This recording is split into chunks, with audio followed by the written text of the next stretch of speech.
প্রিয় দেশবাসী, প্রিয় ভারতবাসী, প্রিয় বিশ্ববাসী, আজকে ঐতিহাসিক কর্মকাণ্ড হচ্ছে আমাদের পশ্চিমবাংলায়।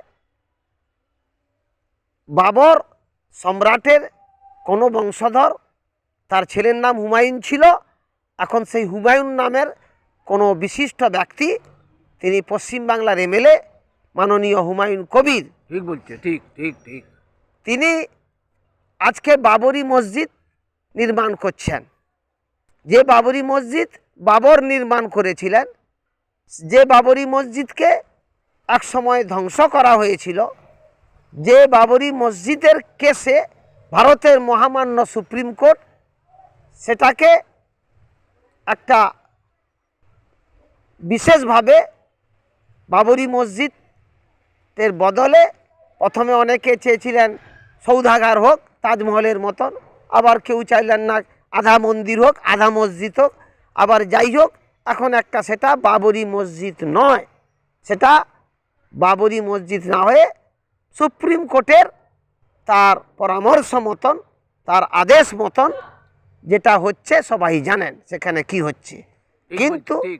কিন্তু বাবরি মসজিদটা আবার অন্য জায়গায় নাকি ভারত সরকারকে করতে নির্দেশ দিয়েছেন, তার ব্যবস্থা হচ্ছে। ইতিমধ্যে আবার হুমায়ুন কবির বাবরি মসজিদ নির্মাণ কর্ম করছেন, আজকেই করছেন, আজ 6ই ডিসেম্বর আজকেই করছেন। ঠিক আছে, ঠিক আছে, ভালো কথা। এই নিয়ে নানা মত বিরোধ, নানা মতভেদ কেন?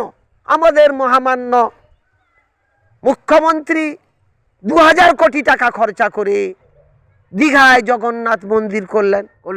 ভালো কথা। কেন করলেন? ভালো কথা করেছেন। আমাদের মুখ্যমন্ত্রী দার্জিলিংয়ে গিয়ে ঘোষণা করেছেন মহাকাল মন্দির করবেন। ভালো কথা।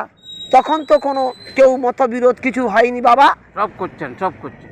এখন তাহলে হুমায়ুন কবির বাবরি মসজিদ করতে যাচ্ছেন, অসুবিধা কি আছে বাবা? অসুবিধা কি? হোক না, ক্ষতি কি? এবারে নাম বাবর নাম না দিয়ে অন্য নাম দিলে, আরে বাবা সে মসজিদের নাম বাবর দিবে কি দিবে, নিজের নাম দিবে তার ব্যাপার। জগন্নাথ মন্দিরের নাম বাদলে যদি অন্য নাম দিতে কেউ বলে হয় যে মন্দির মসজিদ নিয়ে আপনারা তো মাতামাতি করবেন না। আমি একজন ভারতবাসী হিসাবে বলছি, আমি সমর্থন করছি। যে যা ভাবে করে করুক, ভালো কথা। এতে কোনো রকম আপনারা মাতামাতি করবেন না, মতবিরোধ করবেন না, এটাই আমার আপনাদের কাছে আবেদন। ধন্যবাদ, ধন্যবাদ, ধন্যবাদ।